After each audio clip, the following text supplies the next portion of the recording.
My friend, welcome to Nursing Embassy. And today I have an interesting topic that I want us to discuss.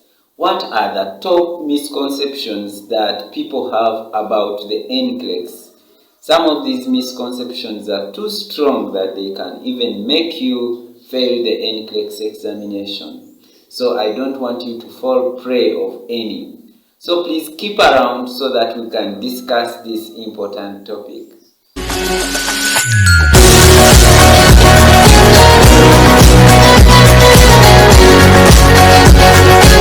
Once again, my friend, I welcome you to this channel. This channel is called Nursing Embassy, and yes, I work to prepare my followers for the Nclex examination. We review together, we work together, we encourage one another so that no one fails to achieve their American dream.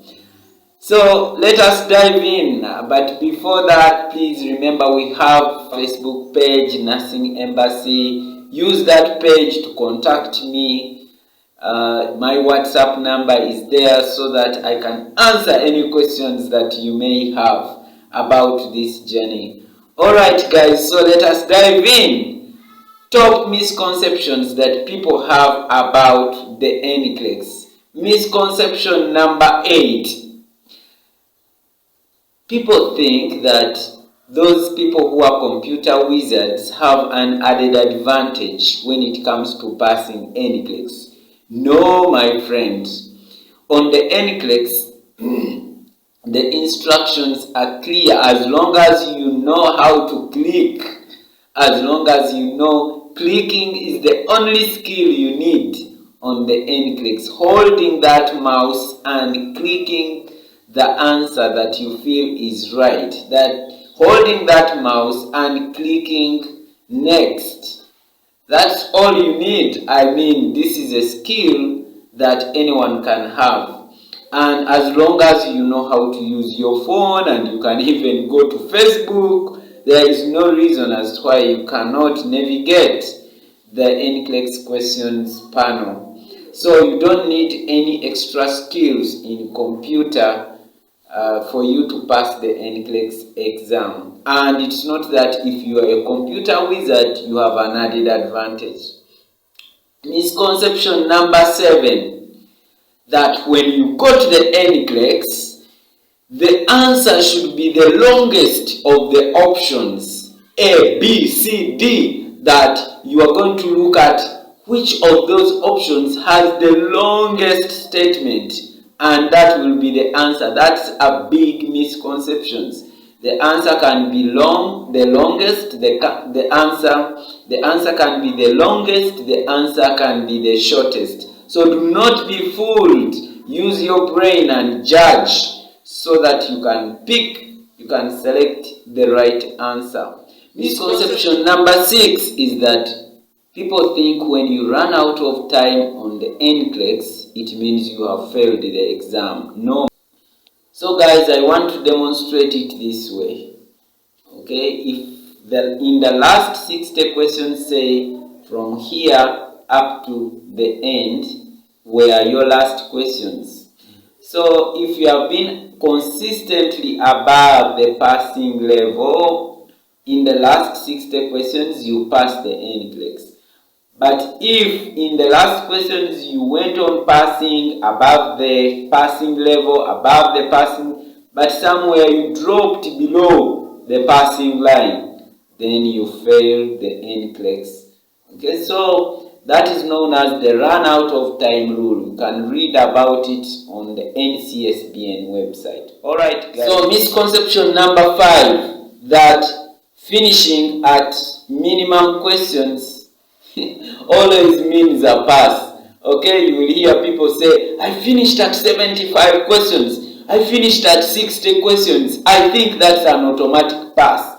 No way, my friend.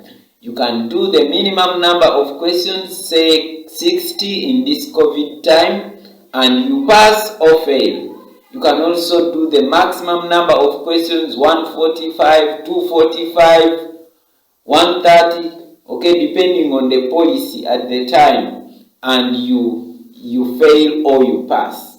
By the time you see the computer stopping to give you questions, means that it is 95% sure that you have passed or failed.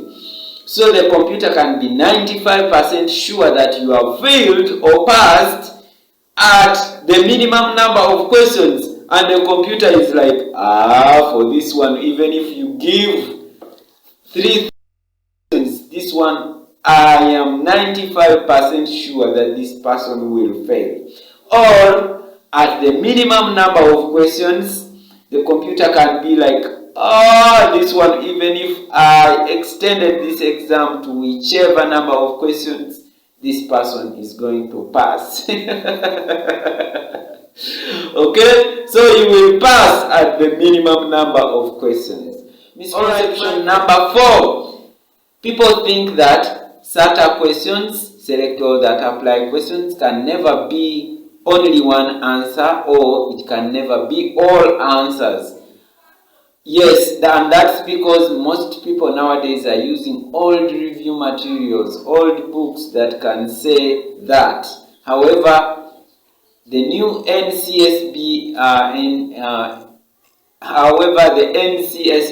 rule of 2019 says that it can only be one answer, say, out of the 5. It can be all the answers out of the 5 or out of the 6. Okay, so even myself on my very exam, I had several questions where I had to select all the answers, and I passed with the minimum number of questions. So most likely I was doing the right thing. So it's all about your judgment. Whatever you feel is the correct answer, my friend, select that. Select that. Whether they are all the options, whether it's only one option, as long as that's what you have judged as the right answer. Misconception number 3, that there is always no need to read if you always did well at nursing school. My friend, the Nclex is a different exam, and even the style of asking questions is different on the Nclex. During nursing school, our lecturers needed just us to reproduce what we crammed most of the time. However, on the Nclex, these are judgment questions, critical thinking questions that will really require you to practice a lot of questions. Again, there are concepts that were emphasized in nursing school, these are concepts that are not much emphasized on the Nclex. And the Nclex has those concepts that are emphasized during that exam that were not emphasized on nursing school. So you really need to get some time, get 1 month and pass through and review for that exam. Alright guys, misconception number 2, and this is a big misconception, that to pass the Nclex, you only need to score 50%. Okay, so you need to pass only 50% of the items and you have passed the Nclex. The Nclex, there is a passing level. Let us assume this line is the passing level, okay? By the time the computer has shut down, by the time the computer has stopped giving you questions, you are above the passing line. Okay, so if this every question on the Nclex has a difficulty level, and that difficulty level is either above the passing line or below the passing line. So if you are doing your Nclex test, sometimes you will go below the passing line, sometimes you will go above the passing line, sometimes below, but by the time the computer stops to give you questions, you need to be above the passing line. So every question on the Nclex has a difficulty level. So you need to be doing questions, you need to be passing questions that are above the passing level, okay? Otherwise, if you keep doing questions below the passing level, the computer will stop when you have failed. So that's why some people come out of the Nclex and say, I think my test was okay. Yet, all the questions you were doing were simple questions below the passing level. Yes. Alright guys, this takes us to misconception number 1. And do you know, even me, I used to feel like this before I did the Nclex. That misconception is that the Nclex being a multiple choice exam makes it somehow hard. People ask themselves, how can I fail an exam where the answer is one of the options where I'm looking at the answer? My friends, when you leave that Nclex exam, you will testify with me. All the options look correct, but you have to use judgment and critical thinking to choose which is the correct answer. So it's not that because the answer is one of those given makes it any way easier. It's actually made hard, and it requires you to use judgment, critical thinking for you to get the right answer. Alright guys, those are the top misconceptions that people have about the Nclex. Which one did you have? And do you know any other misconception about the Nclex? Comment right here below in the comment section so that we can help one another to go to this exam when our minds are clear. Alright, if you are new to this channel, please remember to subscribe before you go, because this is a very useful channel. Bye for now. Alright guys, thank you for watching my video. Alright guys, thank you for watching my video. Bye for now.